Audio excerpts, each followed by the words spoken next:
do successfully resuscitate. Yeah. So that's why we go. Yeah. It's definitely worth it. So you would consider yourself understaffed then, right? Your department? You would consider. I would say woefully understaffed. Is anyone volunteer or is it all paid firefighters? No, we're authorized to have 36 volunteer firefighters. Right now we have a little over 20, but it's hard to volunteer anymore. It used to be back in the day. That's my great grandfather. That's at the Denver Fire Station. But volunteers used to be out there. It was people that were available. They'd drop everything, leave work, and go on the fire call. Mhm. Well, most employers don't allow that anymore. The vast majority don't. And then a volunteer firefighter has to be trained exactly to the same standard that a paid firefighter is trained Right. to. And that's a lot of training, because even though we're here for the fire problem, we take care of everything that threatens the people of our community. So that thing could be your own heart is not working correctly and it's threatening you. You have a fire that's threatening your property. There's something that's threatening the environment. We take care of anything that threatens the community. Whereas I used to be a police officer. Police do the same thing, but they take care of the people that are a threat to your property, Right. your person, or the environment. Fire department takes care of absolutely everything else. So that could be you have a broken water pipe flooding your house in the middle of the night. Who are you going to call? You can call a plumber, and they'll get there eventually. But you can call us right now, and we'll go stop the loss until a repair person can get there. We do the same thing with electrical problems, heating, ventilation systems. We can go in there and stop the loss, which is good for the taxpayer. And we're here anyway for the fire problem. So all these other things that we do, including emergency medical services, it's a value-added service. We are here anyway. We have a little church right next door here.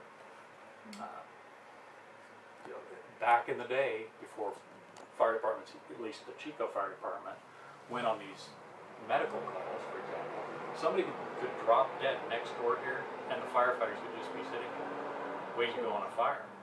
And it happens just about every day here in Chico, where a call's dispatched here in Chico, and an ambulance coming from Paradise, from Oroville, because it's busy, and that's the closest one.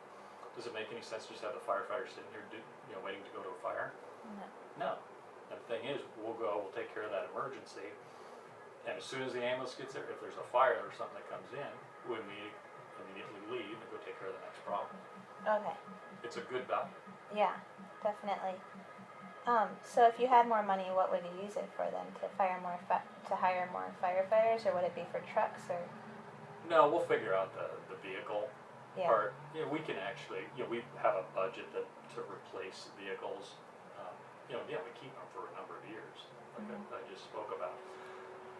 It's the people. We need the people to do it. I was talking about, we're allowed to have 36 volunteers. We have 21, 22 right now. We can't keep enough volunteers. We depend on them, but it's hard to keep the volunteers.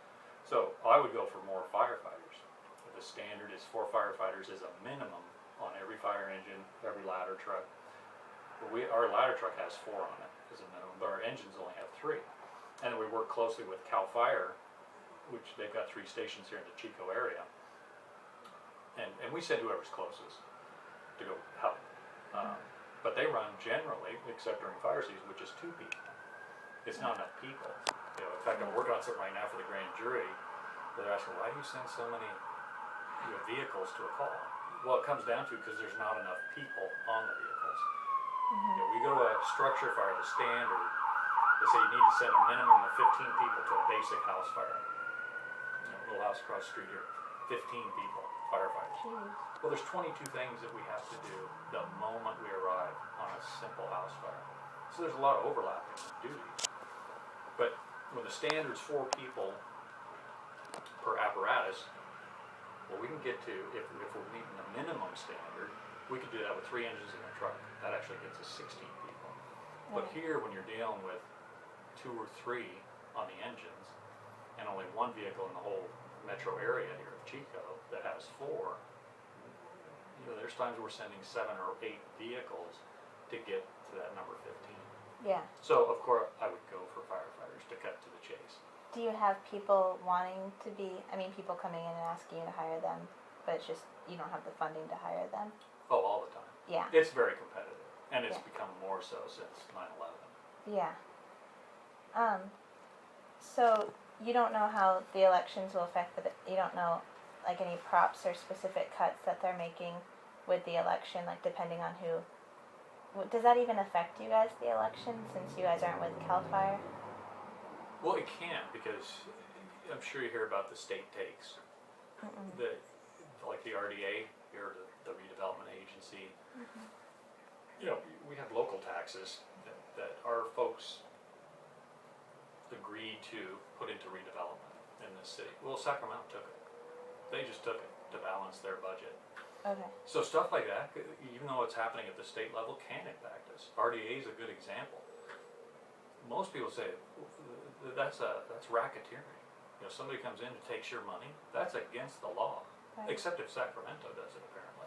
But a lot of jurisdictions, a lot of local governments are suing Sacramento, saying, "Hey, our taxpayers paid that money. It needs to stay in our community." And Sacramento said, "No, we're using it to balance the state budget." okay, And then they're just taking it. So, depending on what the measures are, we have to see what that outcome's going to be and figure out how to deal with it. Maybe it will impact us, maybe it won't. but no specific props or anything that you know what would directly impact you guys? Not directly. I know that, Okay. you know, the governor has a new law he signed, just within the last month or so on pension reform. I'm sure you heard a lot of talk about pension reform. Mm-hmm. That's just going into effect. Again, that'll probably be litigated as well, because there's the potential that can impact people that are currently working. And there's, actually, I believe there's a measure in November that says, hey, we're getting rid of the contract clause in the California Constitution so that we can change the pension for people that are currently working in state and local government in California. Well, it doesn't matter. I think it's well intended by taxpayers saying, hey, you know, the benefits that you receive are too much and we need to roll those back given the economy. Well, it won't work, because even if California, this is my understanding from California fire chiefs, I'm on their board of directors, is if California gets rid of the contract clause, which I believe is a measure coming up, the contract clause immediately goes to the United States contract clause, and that's been through the U.S. Supreme Court. So they can't touch, if the three of us are working now, and somebody says, well, we're going to change your pension, they can't. It's already, the U.S. Supreme Court's already made that decision. That being said, starting January 1st of 2013, all new hires will have a lower pension, because that was signed into law by Governor Brown here recently. And just to clarify, so pension means that the money they're getting paid, right? After, when they retire. Okay. Because a lot of people have, you know, you hear about their like 401k plans, Yeah.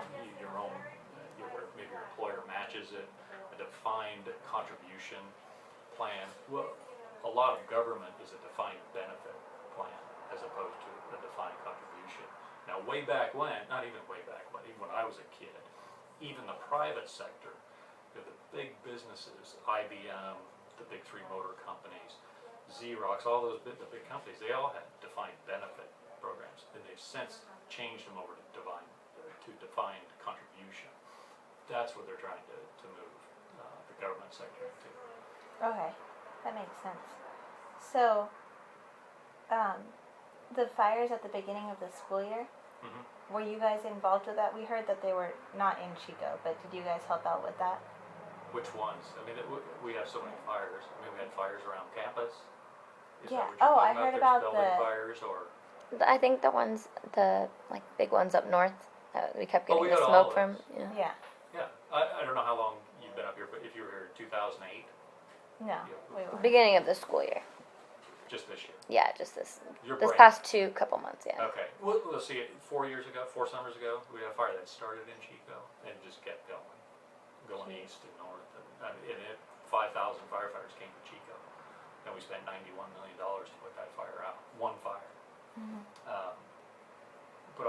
But the way the system works,